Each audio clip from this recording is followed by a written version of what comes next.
Hello பசங்களா. So 11th and 12th chemistry chapter 9க்கான formula sheets தான் பார்க்க போகிறோம். ஏன்னா இது வந்து நம்ம கம்பல்சரி கொஸ்டின் தான். Chapter 9 problems different type of problems கேட்குறாங்க.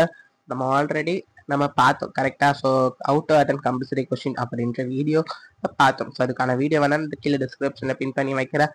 ஸோ பார்த்தோம். ஸோ அதில் பார்த்தீங்கன்னா சாப்டர் 9ல் டிஃப்ரெண்டாக கேட்டிருந்தாங்க. ஸோ அதனால் என்னுடைய ஹேண்ட் ரிட்டன் ஃபார்முலா ஷீட்ஸ் உங்களுக்கு நான் தந்துட்டேன். ஸோ 11th அண்ட் 12th கெமிஸ்ட்ரிக்கு. ஸோ இதில் பார்த்தீங்கன்னா 12th கெமிஸ்ட்ரிக்கு இருக்குப்பா. So specific conductance, molar conductance, equivalent conductance, இதை மாதிரி நிறைய ப்ராப்ளம்ஸ் எல்லாம் கொஸ்டின் பேப்பரில் கேட்பாங்க. ஸோ அந்த தானி நான் இதெல்லாம் ஹேண்ட் ரைட்டனாக கொடுத்துருக்கேன். அதுக்கான பிடிஎஃப் கொடுத்து கீழே டிஸ்கிரிப்ஷனில் இருக்குது. ஸோ இது 12th அண்ட் இது மாதிரி 11th நான் கொடுத்துருக்கேன். Molality, molality, normality, formality, mole fraction, mass, percentage எப்படி கண்டுபிடிக்கிறது, டிப்ரெசிங் ஏஜென்ட், இன் ஃப்ரீசிங் பாயிண்ட்ல இருந்தா, பாய்லிங் பாயிண்ட்ல இருந்தா, மோலார் மாஸ் இருந்தா, ஆஸ்மாட்டிக் ப்ரெஷர்னா என்ன, ஸோ அது எல்லாத்துக்குமான ஃபார்முலாஸ் நான் கொடுத்துட்டேன். ஸோ அதுக்கான பிடிஎஃப் கூட உங்களுக்கு டிஸ்கிரிப்ஷன் தர மறக்காம கிளிக் பண்ணி பார்த்துக்கோங்க.